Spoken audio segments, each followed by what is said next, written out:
Hello, I'm Peter Cotton, speaking to you from the Medical University of South Carolina in Charleston. Gastrointestinal Endoscopy recently kindly published a short article of mine entitled Why the Sham-treated episode subjects did so well. Some of you will remember that the episode study involved taking patients with post-cholecystectomy pain, mainly so-called SOD type 3, performing ERCP with manometry on all of them, and then randomizing them to either undergo sphincterotomy or no active treatment. We followed them carefully for a year, and were surprised, very surprised, to discover that the sham-treated patients did just as well as those who'd undergone sphincterotomy in terms of their relief of pain.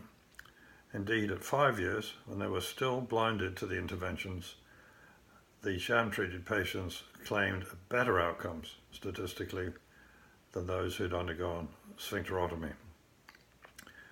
These are important findings, and I think, certainly hope, that they have had an impact on clinical practice. It no longer seems appropriate to performing ERCP, let alone sphincterotomy, in basically healthy patients who had just episodes of pain with little or no evidence of biliary obstruction. And then we started thinking a little bit further why the sham-treated patients did so well. Indeed, looking back on my years of practice, I kind of thought that I'd helped a lot of people. And so I got deeper into the placebo literature. Of course, we knew that interventions, whether they're surgical, endoscopic, interventional radiology, do have sham healing elements. But what I hadn't appreciated was that studies in the management of different types of pain, different causes of pain, were particularly prone to this placebo effect. That applies, for instance, to back surgery, or indeed any treatment for back pain, knee problems, and clearly in our case, sphincter-related dysfunction. What I got into mainly initially was some literature by Wayne Jonas, Jonas, Jonas WB, and I would suggest starting with his very interesting articles if you're interested in getting any further. He's written a marvelous book called How Healing Works, about the contribution of the environment and the treater to the actual outcome. In my article, I quoted an orthopedic surgeon called Green. He must have been thinking of referral to an ERCP expert like me when comparing surgeons with shamans, saying, shamanistic healing measures include journeying to a healing place, fasting, wearing ritual garb, ingesting psychotropic substances, anointment with a purifying liquid, an encounter with a masked healer, and inhaling stupefactive vapors, anesthesia.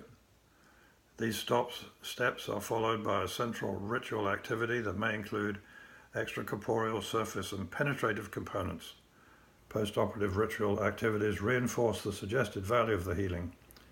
These experiences increase a patient's suggestibility, thereby enhancing the likelihood of a favorable outcome.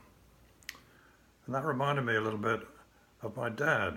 When I was very young, I sat at his feet or traveled with him on house calls around the rural countryside in England where he practiced. I watched him doctoring.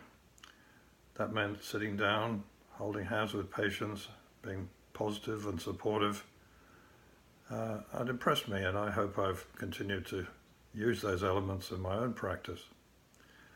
However, when I started looking back at all of the things I've been doing over the last 40 or 50 years, I began to wonder how much were due to the actual clever interventions, particularly ERCP, and how much was due to the doctoring that my dad had taught me. Of course, you don't have to be a nice guy to get an outcome when there are objective outcomes like removal of stones or treating bleeding or taking out a polyp. But when it comes to managing pain, don't forget that doctoring seems still to be very important. So placebos in effect are not inert or negative. They're an essential part of the healing process.